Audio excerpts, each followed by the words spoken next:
Hello दोस्तों, आज हम लोग बात करने वाले हैं भारत ताइवान को एक देश के रूप में मान्यता क्यों नहीं देता है।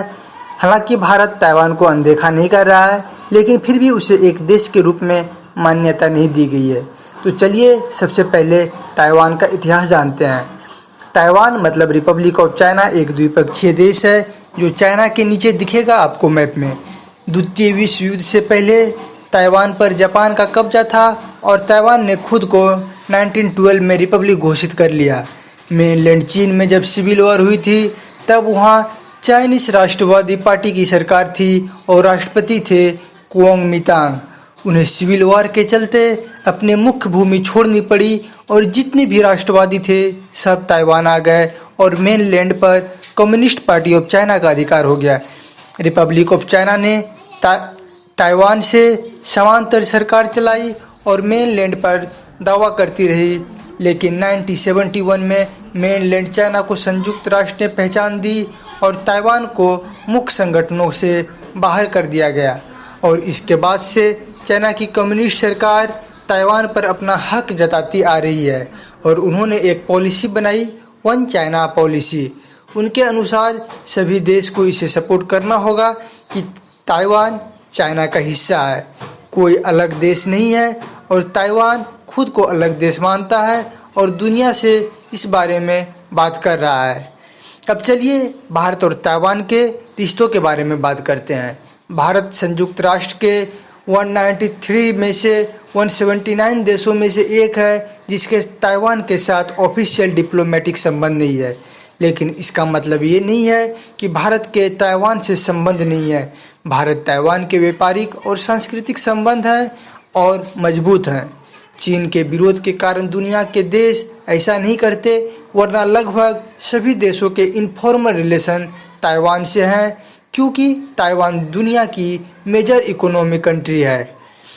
अगर हम लोग वर्तमान परिदृश्य की बात करें, जब से मोदी सरकार सत्ता में आई तो सरकार ने चाइना के साथ संबंध बेहतर करने की कोशिश की।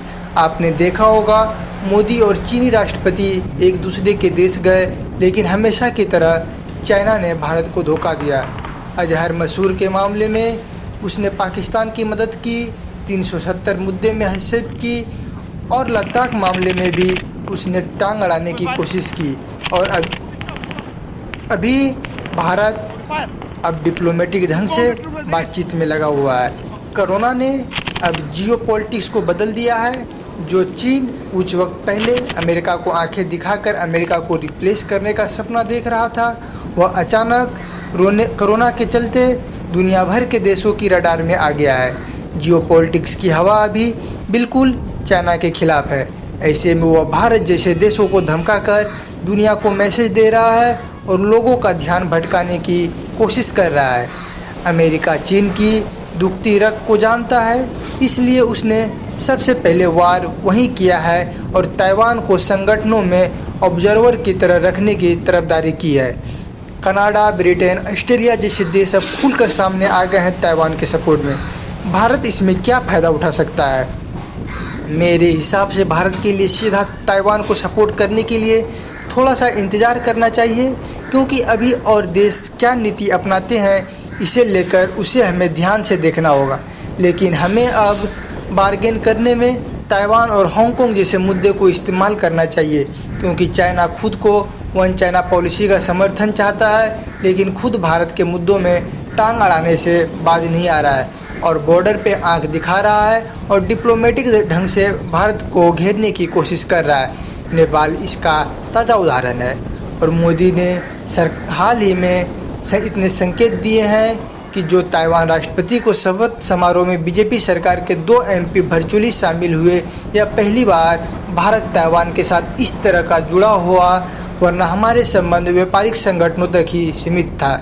चाइना का ताइवान को लेकर डर हम इस बात से समझ सकते हैं कि चाइना ने हाल ही में भारतीय मीडिया से प्रो ताइवान न्यूज़ नहीं दिखाने के लिए धमकाया है। भारत को अब साफ करना चाहिए कि ताइवान और हांगकांग, मंगोलिया जैसे मुद्दों पर हम अपनी राय रखेंगे और खुलकर रखेंगे। चाइना को उसी के भाषा में जवाब इसी तरह दिया जा सकता है। भारत को साफ करना चाहिए कि चाइना पीओके से निकले, वरना हम ताइवान को सपोर्ट करेंगे। भारत के पास बार्गेनिंग का ये अच्छा मौका है। चाइना की कमजोरी हमें समझनी होगी, जिसमें कि तिब्बत, हांगकांग, ताइवान, मंगोलिया शामिल है। चाइना को जियोपॉलिटिक्स में ही पछाड़ा जा सकता है, युद्ध की नौबत ही नहीं आएगी अगर भारत इस खेल को समझकर खेले। जहां तक लगता है भारत ने शुरुआत कर दी है, हमें अब नेपाल और पाकिस्तान जैसे देश को छोड़कर चीन को काउंटर करने के लिए एक फुल प्रूफ रोड मैप बनाना होगा। धन्यवाद।